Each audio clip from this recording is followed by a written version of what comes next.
Imagine this. You're sitting across from someone you love, a partner, a friend, a family member. The conversation is warm, familiar, comforting. But then something shifts. A word is spoken, a tone changes, and suddenly you feel it. A surge of anger, jealousy, or insecurity. It rises like a wave, crashing over the calm surface of your connection. You try to push it down, to smile, to keep the peace, but it lingers, a shadow in the room, twisting the moment into something darker. Why does this happen? Why do we, in our closest relationships, sometimes become the very thing we fear? Why do we hurt the ones we love, sabotage the bonds we cherish, and repeat patterns we swore we'd leave behind? The answer lies in the shadow, the part of ourselves we refuse to see. It's the hidden reservoir of our unacknowledged fears, desires, and wounds. It's the voice that whispers doubts when we're alone, the impulse that lashes out when we're hurt, the part of us we bury so deep we forget it exists. But here's the paradox. The more we ignore it, the more it controls us. And nowhere is this control more evident than in our relationships. Think about it. Have you ever found yourself inexplicably drawn to someone who makes you feel small? Or pushed away someone who only wanted to love you? Have you ever wondered why you keep replaying the same arguments, the same heartbreaks, the same disappointments? These aren't random occurrences. They're patterns shaped by the shadow. Carl Jung, the pioneering psychologist who first introduced the concept of the shadow, called it the thing a person has no wish to be. It's the rejected, the repressed, the denied. But here's the catch. The shadow doesn't disappear just because we refuse to look at it. Instead, it seeps into our lives, coloring our thoughts, our actions, and, most importantly, our relationships. Consider this. Every time you feel a sudden burst of anger, a pang of jealousy, or a wave of insecurity, you're not just reacting to the person in front of you. You're confronting a part of yourself, a part you've tried to hide. The shadow is the lens through which you see the world, and until you understand it, you'll never truly understand your relationships. But here's the deeper question. What if the shadow isn't just a source of pain? What if it's also a source of power?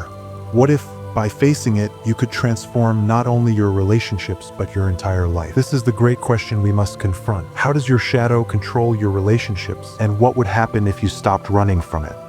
The journey to answer this question is not an easy one. It requires courage, honesty, and a willingness to confront the parts of yourself you'd rather ignore. But it's also a journey of liberation, a chance to break free from the patterns that hold you back and to discover a deeper, more authentic way of connecting with others. So let's begin. Let's step into the darkness, not to be consumed by it, but to understand it. Because only when we face the shadow can we truly see the light.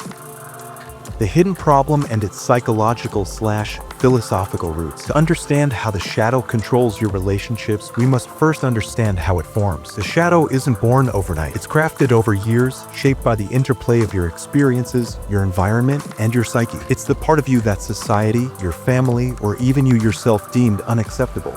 Maybe it was your anger, your vulnerability, your ambition, or your desire. Whatever it was pushed down, locked away, and forgotten. But forgotten doesn't mean gone.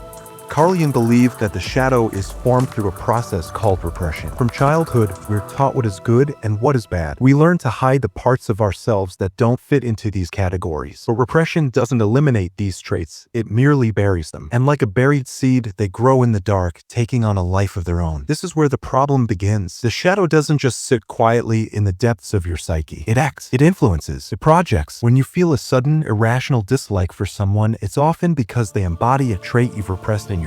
When you're inexplicably drawn to someone who treats you poorly, it's often because they reflect a part of your shadow you haven't yet faced. Friedrich Nietzsche understood this dynamic well. He wrote, "When you gaze long into the abyss also gazes into you." The shadow is your abyss. It's the part of you that you fear to confront, but it's also the part that holds the key to your growth. Until you face it, it will continue to shape your relationships in ways you don't even realize. But why is the shadow so powerful? Why does it have such a grip on us? The answer lies in its connection to our identity. The shadow is made up of the parts of ourselves we've disowned. And when we disown a part of ourselves, we create a void, a sense of incompleteness. This void drives us to seek wholeness, but because we don't understand what's missing, we look for it in the wrong places. This is where relationships come in. Relationships are mirrors. They reflect back to us not only who we are, but also who we're not. They show us our light and our darkness. But when we're unwilling to face our darkness, we project it onto others. We blame them for our pain, our insecurities, our failures. We make them the villains in our story, never realizing that the real villain is the shadow we refuse to confront. Arthur Schopenhauer captured this dynamic perfectly when he wrote, "We seldom think of what we have, but always of what we lack." The shadow is the embodiment of what we lack, the parts of ourselves we've rejected. And until we reclaim these parts, we'll continue to feel incomplete, no matter how many relationships we form. But the shadow's influence doesn't stop at projection. It also shapes the way we relate to others. If you've repressed your vulnerability, you'll struggle to connect with others on a deep level. If you've repressed your anger, you'll either explode unexpectedly or bottle it up until it poisons your relationships. If you've repressed your desire, you'll either chase it recklessly or deny it entirely, leaving you feeling empty and unfulfilled. Jean-Paul Sartre, the existentialist philosopher, famously wrote, "Hell is other people." But what he meant was that hell is the way we see ourselves reflected in others. When we refuse to face our shadow, we create our own hell, a world where every relationship becomes a battleground, every interaction a potential source of pain. And yet, there's a strange irony here. The very thing we fear, the shadow, is also the thing that can set us free. By facing it, we reclaim the parts of ourselves we've lost. We become whole. And in becoming whole, we transform our relationships. But how do we get there? How do we begin to face the shadow? The first step is to recognize its presence, to see the patterns it creates, to understand that the conflicts, the disappointments, the heartbreaks, they're not just random. They're messages. They're clues. They're the shadow's way of saying, "Look at me, face me, heal me." And this is where the real work begins, the unseen consequences. The shadow doesn't just whisper, it acts. It shapes your reality in ways so subtle, so insidious, that you might not even notice it's there. It's the reason you feel a pang of jealousy when your friend succeeds, even though you're happy for them.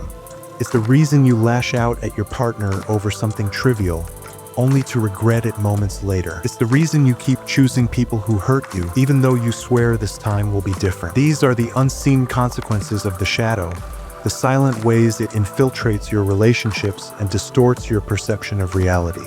But how does it do this? How does something you've buried so deep still have so much power over you? The answer lies in the mechanics of the mind. Cognitive biases, neurological pathways, and cultural conditioning all play a role in keeping the shadow alive. Let's start with projection, one of the most common ways the shadow manifests.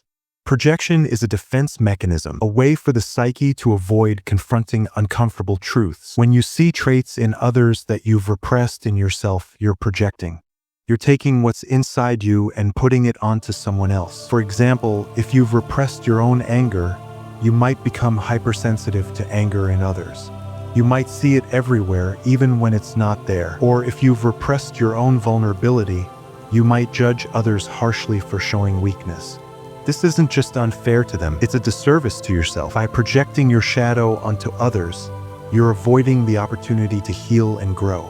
But projection is just the beginning. The shadow also influences your behavior through repetition compulsion, a term coined by Sigmund Freud to describe the unconscious drive to repeat past traumas. Have you ever noticed how you keep ending up in the same kinds of relationships, no matter how much you try to change? That's repetition compulsion at work. Your shadow is trying to recreate the conditions of your past in the hope of achieving a different outcome.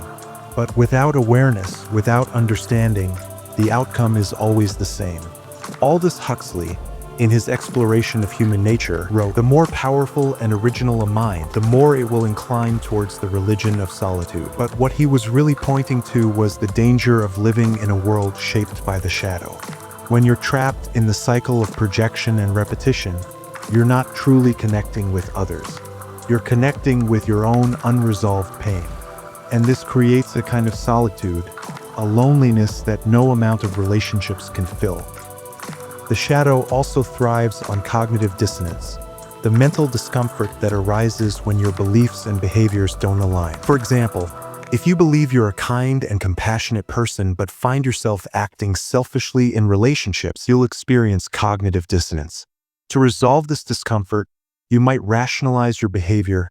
"I had no choice," or blame the other person. "They made me do it." But this only deepens the shadow's grip. Instead of confronting the truth, you're burying it even further. Cultural conditioning plays a role here too. From a young age, we're taught to value certain traits and reject others. Men are taught to suppress their emotions. Women are taught to suppress their ambition. These societal expectations create shadows that affect not only our relationships but our sense of self. When you're constantly told that certain parts of you are unacceptable, it's no wonder you struggle to connect with others authentically. And then there's the neurological aspect. The brain is wired to seek familiarity, even when that familiarity is harmful. This is why you might feel drawn to people who remind you of past relationships, even if those relationships were toxic. Your brain is trying to make sense of the world by repeating what it knows. But what it knows is often shaped by the shadow. The consequences of all this are profound. When the shadow controls your relationships, you're not truly seeing the other person. You're seeing a reflection of your own unresolved pain. You're trapped in a cycle of misunderstanding, conflict, and disappointment. And the worst part is you might not even realize it, but there's hope. The first step to breaking free is awareness. To see the shadow for what it is, not as an enemy, but as a teacher. It's showing you the parts of yourself you need to heal. It's pointing you toward the wholeness you've been seeking. And this is where the real work begins.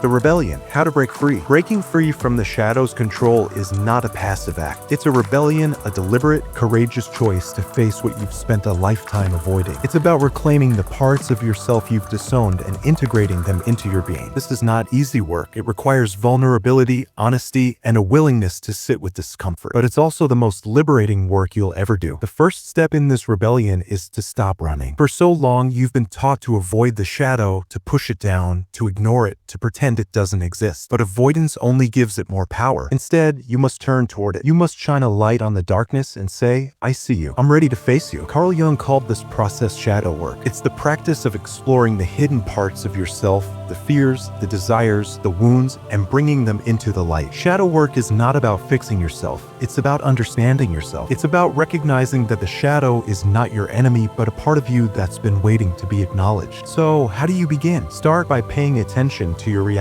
When you feel a sudden surge of emotion, anger, jealousy, insecurity, pause. Ask yourself, what is this really about? Often, the intensity of your reaction is a clue that the shadow is at play. For example, if you feel a pang of jealousy when a friend succeeds, it might not be about them at all. It might be about your own feelings of inadequacy or fear of failure. Next, practice self-compassion. The shadow is made up of parts of yourself that you've rejected, often because you were taught they were bad or wrong. But these parts are not inherently bad. They're simply aspects of your humanity that need to be understood and integrated. When you approach the shadow with compassion instead of judgment, you create space for healing. Another powerful tool is journaling. Write about the emotions and behaviors you don't understand. Explore the patterns in your relationships. Ask yourself, what am I projecting onto others? What am I avoiding in myself? Journaling helps you externalize your thoughts and gain clarity on what's really going on beneath the surface. Meditation and mindfulness can also be transformative. By sitting with your thoughts and emotions without judgment, you create a space where the shadow can emerge. This doesn't mean you have to like what you see. It simply means you're willing to look. But shadow work isn't just an individual practice, it's also relational. As you begin to face your shadow, you'll notice shifts in your relationships. You'll become less reactive, more present, and more authentic. You'll start to see others not as projections of your shadow, but as individuals with their own complexities and struggles.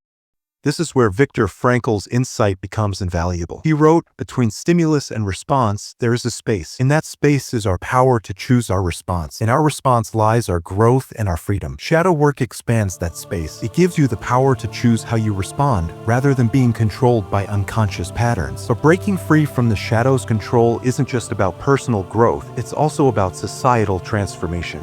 When we collectively face our shadows, our prejudices, our fears, our insecurities, we create the possibility for deeper, more meaningful connections. We move from a culture of projection and blame to one of understanding and compassion. This is the rebellion, to stop living in the shadow and start living in the light. It's a radical act of self-love and self-awareness, and it's the key to transforming not only your relationships but your entire life. The ultimate truth, the final, most powerful realization. Here is the ultimate truth, the revelation that changes everything. Your shadow is not your enemy. It is your teacher. It is the part of you that holds the key to your wholeness, your authenticity, your freedom. The shadow is not something to be feared or destroyed. It is something to be understood and embraced. This realization is not just intellectual, it is deeply emotional and spiritual. It requires a paradigm shift, a complete reorientation of how you see yourself and the world. For so long, you've been taught to divide yourself into good and bad, to hide the parts of yourself that don't fit into society's narrow definitions of acceptability. But this division is an illusion. You are not two separate beings, one light, one dark. You are one. Carl Jung understood this when he wrote, "One does not become enlightened by imagining figures of light, but by making the darkness conscious." The shadow is not a flaw to be corrected. It is a doorway to your deepest self. When you face it, you don't just heal your wounds, you reclaim your power. Think about it. Every time you felt anger, jealousy, or insecurity, it wasn't just a random emotion. It was a signal, a call to look inward, to explore what was really going on. The shadow is not trying to hurt you, it's trying to help you. It's showing you the parts of yourself that need attention, the parts that have been neglected, rejected, or forgotten. And here's the most profound part. When you integrate your shadow, you don't just transform yourself, you transform your relationships. You stop projecting your pain onto others and start seeing them for who they truly are. You stop repeating the same patterns and start creating new, healthier ones. You stop seeking completion outside yourself and start finding it within. This is the ultimate truth. You are already whole. The shadow is not a sign of brokenness, it's a sign of your humanity. It's a reminder that you are complex, multifaceted, and infinitely capable of growth. When you embrace this truth, you step into a new way of being, one that is rooted in self-awareness, compassion, and authenticity. But this journey doesn't end. The shadow is not something you fix and then forget about. It's a lifelong companion, a mirror that reflects your growth and challenges you to keep evolving.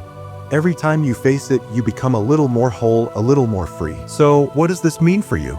It means that the conflicts, the heartbreaks, the disappointments, they're not just obstacles. They're opportunities. They're invitations to go deeper, to understand yourself more fully, to become the person you were always meant to be.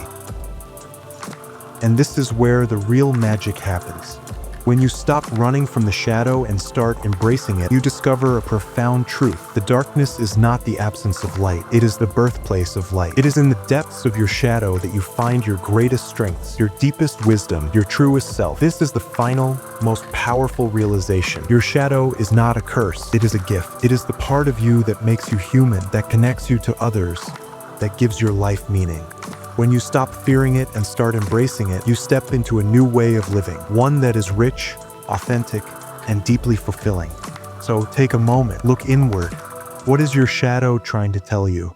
What parts of yourself have you been ignoring, rejecting, or denying? What would happen if you stopped running and started listening? The journey is not easy, but it is worth it. Because on the other side of the shadow is not just light, but wholeness. And in that wholeness, you will find not just yourself, but the true essence of what it means to be alive.